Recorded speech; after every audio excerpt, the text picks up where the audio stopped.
రాయలసీమల ఎండలు దంచుకొడుతున్నాయి. ఎండలు వేడిగాళ్లతో జనం ఉక్కిరిబిక్కిరవుతున్నారు. ఇంకా 3 రోజులు వడగాళ్లు వీస్తాయని వాతావరణ శాఖ చెప్తుంది. ముందు నెలల పరిస్థితి ఇంకెట్లుంటుందో అని ఆందోళన పడుతున్నారు జనం.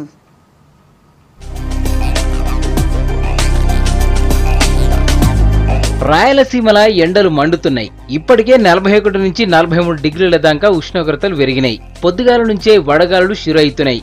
ఎండలతోటి పిల్లలు ముసలోళ్ళు చాలా తక్లీఫ్ అవుతున్నారు.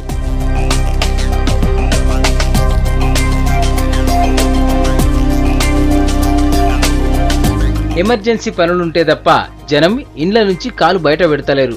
ఎండ తలగకుండా నెత్తికి టోపీలు, ముఖానికి తువాలలు కట్టుకుంటున్నారు. బడులకు ఎండాకాలం సెలవులు ఇయ్యకపోవడంతో విద్యార్థులు చాలా తిప్పలు పడుతున్నారని చెప్తున్నారు తల్లిదండ్రులు. ఇంకా 3 రోజులు వడగాళ్లు ఉంటాయంటున్నారు వాతావరణ శాఖ అధికారులు. దీంతో జనం బుగులు పడుతున్నారు. పని వారు కానీ ఏదైనా ఎండలో ఫీల్డ్ వర్క్ చేసే వాళ్ళంతా కూడా తగిన జాగ్రత్తలు తీసుకోవాలా. టోపీ ధరించడము, లేదంటే రుమాలు కట్టుకోవడము, తగిన నీళ్ళ శాతం లేకపోవడం వల్లనే ఎండ వడదెబ్బ తగులుతుంది. కాబట్టి నీళ్లు బాగా తాగుతూ తగిన జాగ్రత్తలు తీసుకొని కుటుంబానికి రక్షణగా ఉండే వీళ్ళు జాగ్రత్తగా ఉండాలని కోరుతున్నాను. గొడుగులు పట్టుకొని పిల్లలను స్కూల్ వదలాలంటే కూడా కొంచెం ఇబ్బందిగానే ఉంది. పోతా ఉండదు, అట్నే పోతున్నారు కానీ చిన్న పిల్లలతో చాలా ఇబ్బందిగా ఉంది.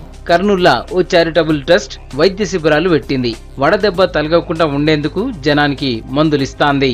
ఈ సీజన్లో ముఖ్యంగా కర్నూలు నగరంలో అనేక చోట్ల మేము ఈ ఉచిత వైద్య శిబిరాలను నెలకొల్పి ఏ ఒక్కరు కూడా వడదెబ్బ బారిన పడకూడదనేటువంటి ఉద్దేశంతో ఉచితంగా మేము ఈ మందులను పంపిణీ చేస్తున్నాము. మేము ఇచ్చేటువంటి మందు రోజు ఒక మాత్ర చొప్పున పొద్దున్నే ఒక మాత్ర వేసుకొని ఆ రోజంతా ఎండలో తిరిగినా కానీ వడదెబ్బ అనేది తగలదు. అట్లా నెల రోజులకు సరిపడా ఒక ఫ్యామిలీకి సరిపడా మేము మందులు ఇస్తున్నాము. ప్రభుత్వం పెట్టిన చలివేంద్రాలు సరిపోవడం లేదంటున్నారు జనం. మరిన్ని ఏర్పాటు చేయాలంటున్నారు.